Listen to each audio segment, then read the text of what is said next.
प्रार्थना करत होतो। आतमध्ये विठ्ठल रुक्मिणी देवस्थान एक मूर्ती आहे आणि अतिशय जुनं झाल्या कारणाने सर्व कोसळलं होतं। घुगरे आणि दुसरे नगरारे ओके यांनी माझा विरोध केला। हे बांधकाम करण्याचा प्रयत्न करत होतो की जयभीम टावर त्यांनी अवैध बांधकाम आहे आणि अनेक कारणं सांगून वकील असल्यामुळे त्यांनी कोटी कोटी कारणं सांगून हे अवैध निर्माण आहे म्हणून हा माझ्या जयभीम टावरचा प्रोजेक्ट थांबवून दिला आणि रिपोर्ट दिली होती की मी यांना जबरदस्तीने खाली करण्याचा प्रयत्न केला होता। त्यांनी रिपोर्ट दिली पोलीस स्टेशन मध्ये की माझ्या कानपट्टीवर बंदूक लावून मला खाली करण्यात आलं होतं।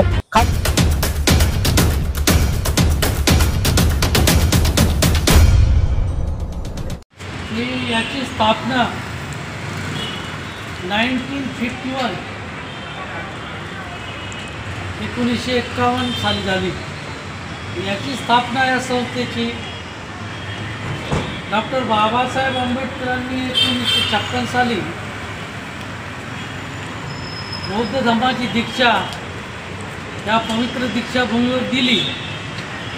त्याच्या 5 वर्ष अगोदर यावेळेस आम्ही बौद्ध नव्हतो, तर 1951 साली या विठ्ठल रुक्मिणी देवस्थान कमिटीची स्थापना त्यावेळेस दिवंगत वामनराव गोडबोले जे 1956 दीक्षाभूमीच्या धम्मदीक्षाच्या समारोहाचे सेनापती होते। त्या धम्मदीक्षेची जिम्मेदारी वामनराव गोडबोले यांच्यावर बाबासाहेब आंबेडकरांनी सोपवली होती। त्यापूर्वी वामनराव गोडबोले यांनी या विठ्ठल रुक्मिणी देवस्थान कमिटीची स्थापना करून ते रजिस्टर्ड करण्यात आले होते। मग कालांतराने आम्ही बौद्ध झाल्यानंतर याची परिस्थिती अशी होती की अतिशय जुन्या अवस्थेत हा बुद्धविहार आणि ही संस्था होती। साधा प्लास्टर सुद्धा इथं नव्हतं। वामनराव गोडबोले यांनी आनंदनगर ही वस्ती सोडल्यावर याची पुन्हा दुर्गती व्हायला सुरुवात झाली आणि इथे लाईट पाणी किंवा इथे एक साधं प्लास्टरही नव्हतं आणि बाजूला हे बुद्धविहार जे तुम्हाला दिसतंय हे बुद्धविहार फक्त अर्ध होतं, एवढं होतं प्रार्थना करत होतो। आतमध्ये विठ्ठल रुक्मिणी देवस्थान एक मूर्ती आहे आणि अतिशय जुनं झाल्या कारणाने सर्व कोसळलं होतं। परिस्थिती खराब होती। 2001-2 मध्ये जेव्हा मी समाजकारणातही होतो किंवा दलित मुक्ती सेनेचा नागपूर शहराचा प्रमुख होतो, त्यावेळेस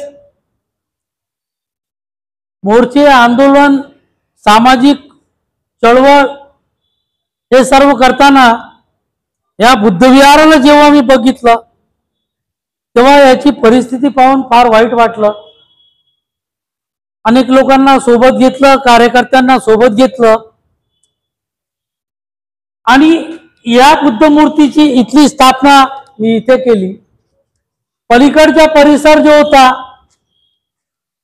हाही इथे अर्धी दिवाल होती, म्हणजे हॉल सारखं काहीच नव्हतं। मग मी 2002 मध्ये हा पूर्ण हॉल माझ्या सहकार्याच्या सहकार्याने इथं बांधला। इथे समोर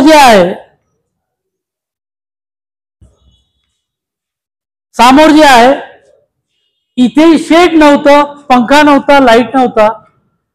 हे सर्व पूर्ण बांधकाम माझ्या सहकार्यांच्या मदतीने त्यांच्या सहकार्याने मी इथे स्थापन केला।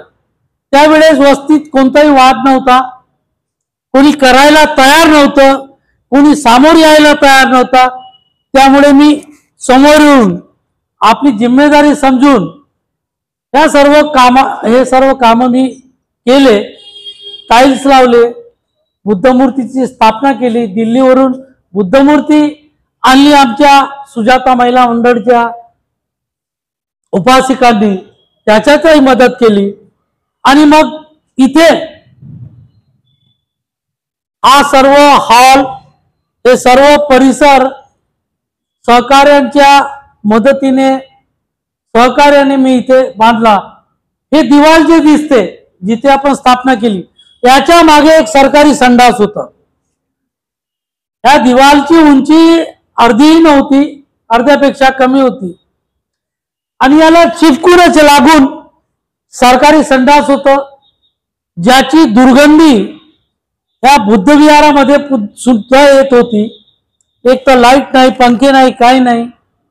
आणि अनेक अडचणी बुद्धवंदना करताना इथे येत होत्या. त्यामुळे बौद्ध उपासक उपासकाची संख्या इथे कमी येत होती, कोणी यायला धजावत नव्हतं. सरकारी संडास बाजूलाच असल्यामुळे, अति दुर्गंधी असल्यामुळे मग शेवटी काय झालं, 2005 मध्ये मला असं माहिती पडलं की बाजूची सरकारी संडास आहे ही आपल्याच महारवतनाची जागा आहे. त्या काळचे इथले अध्यक्ष रविकांत मोहिले यांनी मला एक कागद दाखवला आणि म्हटलं की ही आपलीच जागा आहे. त्या कागदाचा आधार घेऊन मी 2002 पासून 120 वर्ष जुने कागदपत्र, डॉक्युमेंट, ते महसूल विभाग, कॉर्पोरेशन, नजूल इथून काढून सर्व कागदपत्र जमवले. खरंच ही सरकारी संडास जी आहे, ज्यामुळे इथे या बुद्धविहारामध्ये अतिशय त्रास होतो, तर ती जागा कोणाची आहे याचा उहापोह घेतला. आणि मग मी खोलपर्यंत जेव्हा पोहोचलो तेव्हा मला कळलं की खरंच ही जागा आमच्या विठ्ठल रुक्मिणी देवस्थान कमिटी, महार लोकांचे देवस्थान या अशी नोंद त्या जागेवर आहे. आणि इंग्रजाच्या काळात भेटलेली ही जागा आहे. तर माझा असा विचार झाला, कोणी करत नाही, काही नाही, कोणी लक्ष देत नाही. तरी पण आपण कार्यकर्ता असल्यामुळे या कामामध्ये रस घेतला आणि शेवटी अन्याय निवारण करण्याची प्रतिज्ञा घेतली की जर ही आपली जागा आहे, ही आम्हाला इंग्रजांच्या काळात भेटलेली आहे, तर हे आपल्याला का परत मिळू नये, म्हणून ती लढाई लढली. 10 वर्ष मी कॉर्पोरेशनच्या, महानगरपालिकेच्या विरोधात लढलो. 2002 मध्ये केस टाकली आणि 2010 मध्ये मी हे जिंकलं. आणि हे मागची संडास आम्ही ते तोडून टाकली आणि त्याच्यावर आपल्या बुद्धविहारच्या आमचे जे काही त्या बुद्धविहारमध्ये भाग्योदय, सिद्धार्थ भाग्योदय वाचनालय, सिद्धार्थ व्यायाम शाळा, सुजाता महिला मंडळ, आनंद कला निकेतन सांस्कृतिक आणि सिद्धार्थ बालवाडी अशा 5 ते 6 आपल्या उपशाखा होत्या. त्याची सुद्धा पुनर्रचना करण्यासाठी मी इथे, आणि आनंद स्पोर्टिंग क्लब, तर मी हे सर्व याचा पुनरुज्जीवन करण्याचा विचार केला. आणि मग ही जी मागची जागा आहे जिथे सरकारी संडास होती त्याला पाडण्याचा निर्णय घेतला. कारण की तोपर्यंत 2010 पर्यंत मी महानगरपालिका नागपूर हे कधीही अफेअर झाली नाही आणि त्यांच्यासोबत केस 10 वर्ष मी लढलो. आणि या कामासाठी इथे आपला ताबा घेण्यासाठी किती लाखो रुपये खर्च केले. आणि मग इथे गेलो आणि हे संडास मी तोडली. आणि मी त्यानंतर या बुद्धविहाराची स्थापना करून मागच्या संडासमध्ये लोकांच्या ह्या बुद्धविहारामध्ये दरवर्षी आपला जो नागपूर दीक्षाभूमीचा कार्यक्रम असतो, त्या कार्यक्रमामध्ये कमीत कमी 10 ते 20 लाख लोक नागपूर शहरात येतात. त्यांची सुविधा कुठे होत नाही, 10-20 वर्ष त्यांची सुविधा होत नाही. तर इथे जे आहे बघता, इथे सरकारी संडास होती. मी ह्या बंद दारामध्ये जे आतमध्ये इथे मी जिम खोलला आणि कॅरम टुर्नामेंट वगैरे मी भरवायचो. इथे कॅरम क्लब, जिम आणि इथे आपला स्पोर्टिंग क्लब हे सर्व इथे मी सुरू केलं. आणि त्यामध्ये बॅडमिंटन, रमी, कॅरम, बुद्धिबळ, लायब्ररी आणि स्पोर्टिंग क्लब, रमी क्लब हे सर्व इथे ओपन केलं. इथे ताबा मारला आणि अनेक लोक त्यावेळेस महानगरपालिकेचे, अतिक्रमण विभागाचे अनेक लोक इथे येत गेले. मी त्यांना कागदपत्र दाखवत गेलो आणि त्यांना सांगत गेलो की ही जागा महारवतनाची आहे, म्हणून आम्ही या जागेवर आपला ताबा करत आहोत. आणि हे कागदपत्र सर्व त्यांना दाखवलं. तत्कालीन महापौर विकास ठाकरे यांनी भरपूर मदत केली आणि इथपर्यंत मी आज 2005 ते 6 मध्ये या संपूर्ण जागेवर आपल्या बुद्धविहाराची स्थापना केली. इथे चळवळीचे केंद्र बनवले. इथे महाबोधी महाविहार जो आजही बौद्धांच्या ताब्यात नाही, त्याची लढाई लढली. खैरलांजीची लढाई ह्याच बुद्धविहारातून 7 वर्ष लढली. नामांतराची लढाई इथूनच लढली. आणि आज जो आमचा अनेक 70-80 वर्षापासून आम्हाला न्याय मिळत नव्हता, आमची जागा असून ही जागा आम्हाला मिळत नव्हती. शेवटी मी 2010 साली केस जिंकली आणि ही जागा, या जागेवर आपल्या संस्थेचं नाव चढवलं. त्यानंतर 2012 मध्ये मी आपल्या संस्थेचा आता उद्धार कसा होईल, संस्थेचे जे सिद्धार्थ बालवाडी, सिद्धार्थ वाचनालय, सिद्धार्थ क्रीडा मंडळ आणि सिद्धार्थ वाचनालय, आनंद कला निकेतन, सुजाता महिला मंडळ याची प्रगती कशी होईल, शाळा, व्यवसाय, मार्गदर्शन, अभ्यासिका, लायब्ररी हे कसं सुरू होईल, म्हणून याचा प्रयत्न सुरू केले. अनेक लोकांशी चर्चा केल्या आणि मग मी 2012 साली घोषणा केली की ते जयभीम टावर उभारेल. 5 ते 6 माळ्या इथे राहील. इथे ह्याच मध्यस्थळी असलेल्या दीक्षाभूमी रेल्वे स्टेशन पासून दीक्षाभूमीच्या मध्यस्थळी असलेल्या लोकांसाठी एक असा ऐतिहासिक बुद्धविहार निर्माण करेल की ज्या बुद्धविहाराला हा बुद्धविहार अतिशय महत्वाच्या ठिकाणी आहे. इतकी महत्वपूर्ण जागा मिळवल्यानंतर इथे कसं काय करता येईल अशी मी समाजाच्या अनेक इंजिनियर लोकांसोबत, विचारवंत लोकांसोबत चर्चा करून इथे जयभीम टावर बांधण्याचा निर्णय घेतला. खाली बौद्ध प्रशिक्षण केंद्र आणि बुद्धविहार आणि भिक्षू निवास इत्यादीची सोय करून 5 ते 6 महिन्यामध्ये आपण हा बुद्धविहार निर्माण करण्याचा प्रयत्न करू. दरवर्षी येणाऱ्या दीक्षाभूमीवर येणाऱ्या जे दरवर्षी इथे लोक येतात, आता पहा या तुटक्या फुटक्या जागेवर मी त्यांची सोय करतो, त्यांच्यासाठी गरम पाण्याची व्यवस्था करतो, हे करतो. दरवर्षी इथे 1000 ते 2000 लोक दीक्षाभूमीला येणारे लोक इथे थांबतात. त्यांच्यासाठी गाद्या आणतो, त्यांच्यासाठी कंबल आणतो आणि त्यांची जेवणाची, राहण्याची, शौचालयाची सर्व व्यवस्था इथे करतो. दीक्षाभूमीला वारंवार निवेदन करतो की हे लोक दीक्षाभूमीवर येतात, यांच्यासाठी तुम्ही काहीतरी मदत करा, व्यवस्था करा, इथे फिरते शौचालय लावत जा. इथे तरी पण कोणी काही मदत करत नाही. तरी पण आम्ही सर्व लोक दीक्षाभूमीवर येणारे लोक असे असतात की ज्यांचे अतिशय गरीब लोक असतात, ज्यांच्याकडे पैसे आहेत ते हॉटेलमध्ये राहतात, लॉजमध्ये राहतात, परंतु ज्यांच्याकडे काही नसते असे पुणे, अहमदाबाद, कोल्हापूर, कर्नाटक इथून येणारे लोक, अनेक लोक उत्तर प्रदेश मधून इथे थांबतात. अडचण काय आहे? अडचण हे आली आहे आता की मी जेव्हा 2012 मध्ये हा बांधण्याचा प्रयत्न केला होता, तर इथले माझ्या वस्तीतील लोक, काही लोक आहेत, एक ऍडव्होकेट नगरारे आहेत. ऍडव्होकेट नगरारे त्यांना मी 2011 मध्ये उपाध्यक्ष मधून इथे घेतलं. कायच्यासाठी की ते आता पुढील आपण तर केस जिंकलो की आपल्या कामात येतील आणि या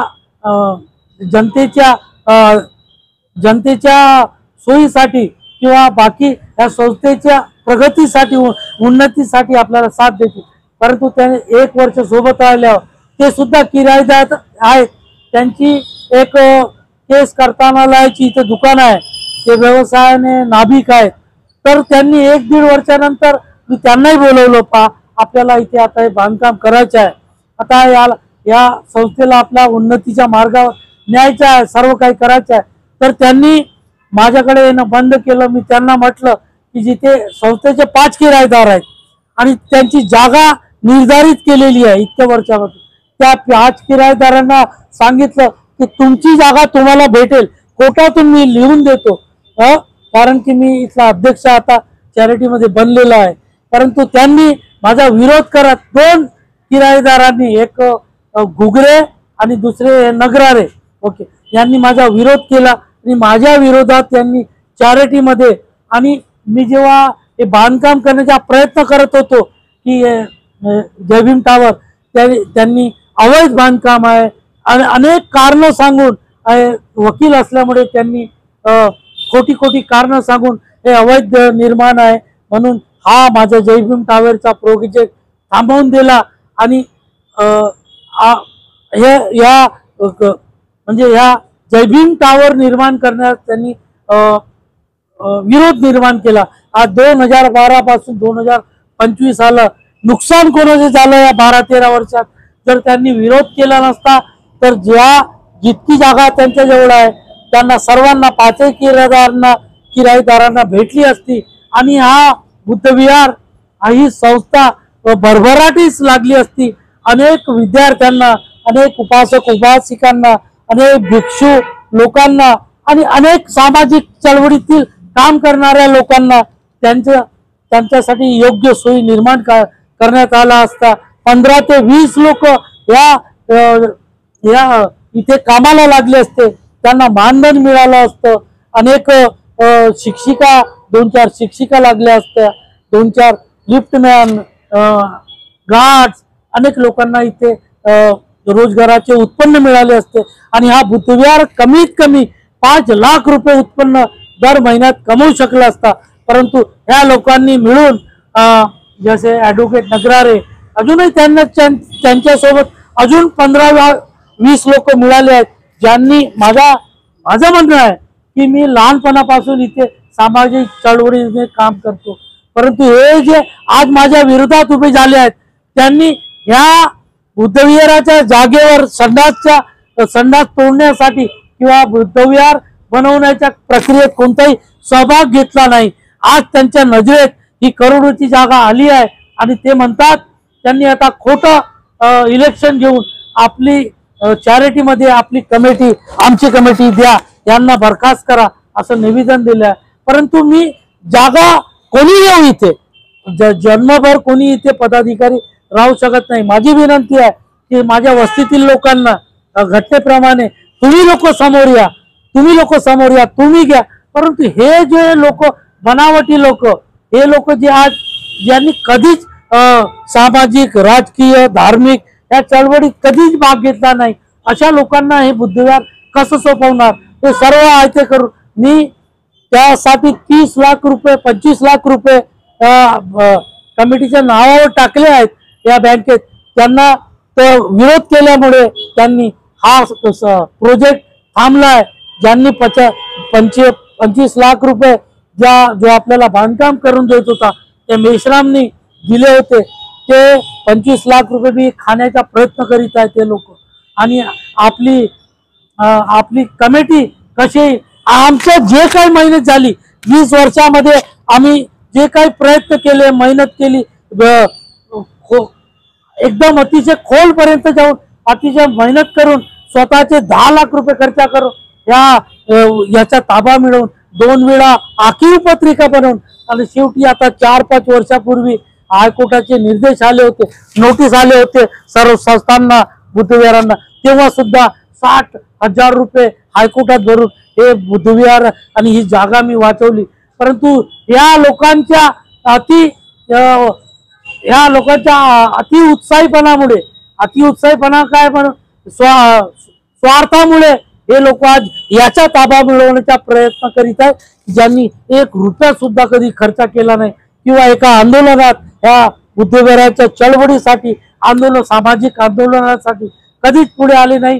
हे लोक असे लोक ताबा मिळवण्याचा प्रयत्न करीत आहेत, त्याचा मला विरोध आहे। आणि माझं आव्हान आहे लोकांना, यांना विचारा, यांनी रिपोर्ट दिली होती की मी ना यांना जबरदस्तीने खाली करण्याचा प्रयत्न केला होता। यांनी रिपोर्ट दिली पोलीस स्टेशन मध्ये की माझ्या कानपट्टीवर बंदूक लावून मला खाली करण्यात आलं होतं, खाली करण्याचा धमकावलं होतं, असं नगरारीने रिपोर्ट दिली। एक रिपोर्ट देतो की मला बुद्धविहार येण्याची मनाई केली होती, त्या खोट्या रिपोर्टी यांनी पोलीस स्टेशन मध्ये लोकांना काय आवाहन करायचं? मी लोकांना हेच आवाहन करतो, जर मी ही जागा विकली असती तर आज 12 वर्षापूर्वी यांनी हा आरोप केला माझ्यावर, कोणाला विकली, किती मध्ये विकली, कोणता एग्रीमेंट झाला, कुठे झाला, त्या लोकांनी यांना प्रश्न विचारावे की तुम्ही खोटे आरोप रवी शेंडेवर का करता। अरे मी अतिपरिश्रमाने ती जागा 12 वर्ष लढून आणली, जिंकून आणली, 10-12 लाख खर्च केले आणि उलटे तुम्ही माझ्यावर आरोप करता की जागा विकली। तर लोकांना माझा हाच विनंती आहे की त्यांनी यांना प्रश्न विचारावे, कोणाला विकली, कधी विकली, कोणत्या वर्षी विकली आणि काय काय तुम्ही डॉक्युमेंट दाखवा। कोणी म्हटलं आवेमध्ये विकून दिली तर त्याच्यावर भरोसा नको करा। आजही मी भंतीजीच्या आशीर्वादाने आणि प्रकाश आंबेडकर साहेबांच्या मार्गदर्शनाखाली हा बुद्धविहार पुन्हा जेबी टावर बांधण्याचा निश्चित प्रयत्न करेन, पण लोकांनी सतर्क राहून जागृत अशा लोकांना साथ देऊ नये आणि अभ्यास करून यांना विचारा कोणाला विकली, कुठे विकली, नाहीतर आपल्या ह्या मुख्य प्रवाहात येऊन आपण सुद्धा हे तुमची जागा आहे, हे सर्व मी तुमच्यासाठी केलं, आज ना उद्या मी राहणार नाही परंतु तुम्ही राहणार, परंतु हे असे काम चालवू लोक, यांच्या मागचा हेतू काय, यांचा बोलविता धनी कोणता दुसरा आहे, यांना येऊ नका देऊ याच्यामध्ये, कारण इतक्या परिश्रमाने आणलेली ही जागा पुन्हा दुसऱ्याच्या घशात जाऊ नये एवढी याची आपली दक्षता घ्यावी आणि जय भीम टावर उभारण्यास आपण मदत करावी ही विनंती करतो। जय भीम।